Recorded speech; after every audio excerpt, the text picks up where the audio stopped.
Over the years, Dr. Wilmsen produced many books, studies, book reviews, and conference papers.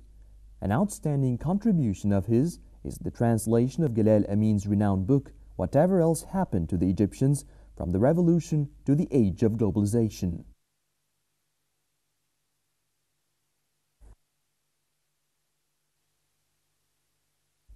A prolific writer, Dr. Wilmsen spends a great deal of his time at home working on his essays and research papers, even describing this as his hobby now after giving up fencing.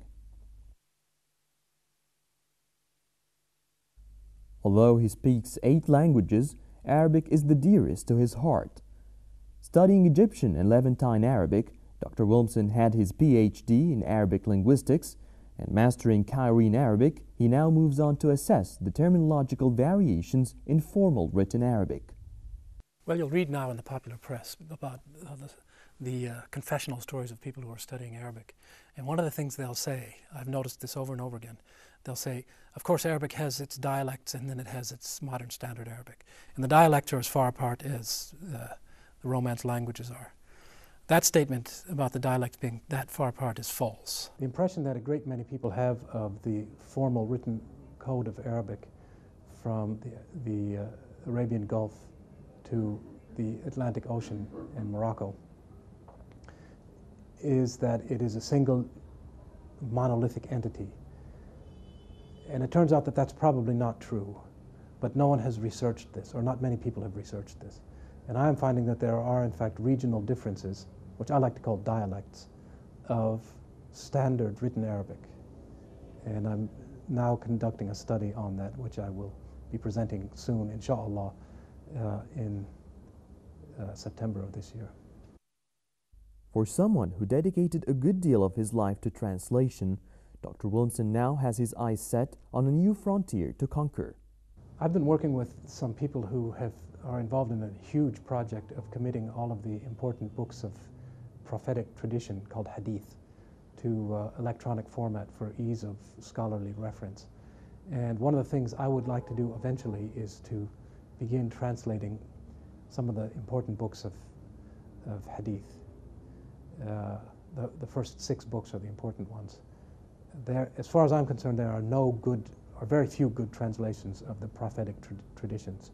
And I think that someone like me, who is a native speaker of English but very good with Arabic, is almost obliged to undertake a project like that. A moderate faithful himself, Dr. Wilmsen has great hopes for the Muslim world. Against the backdrop of Western misconceptions about Islam, he aspires to live in a world where tolerance prevails among Muslims.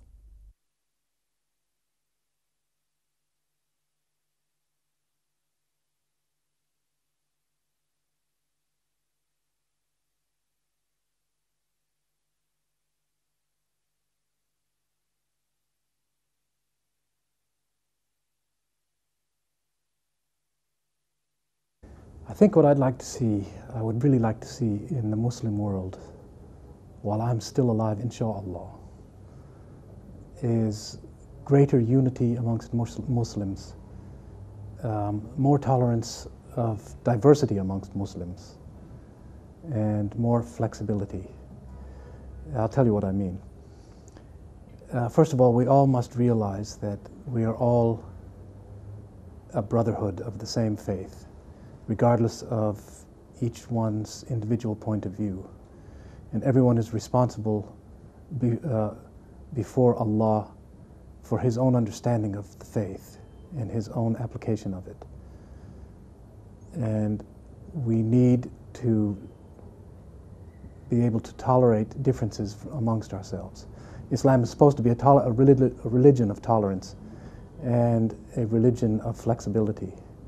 By flexibility, I think we need to have some inventiveness in our thought processes in order to face the tremendous challenges of the modern world that are facing us as Muslims and facing the tradition of Islam.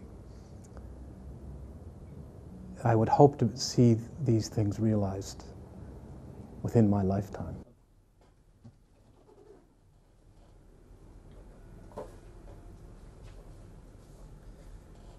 بسم الله الرحمن الرحيم. طه.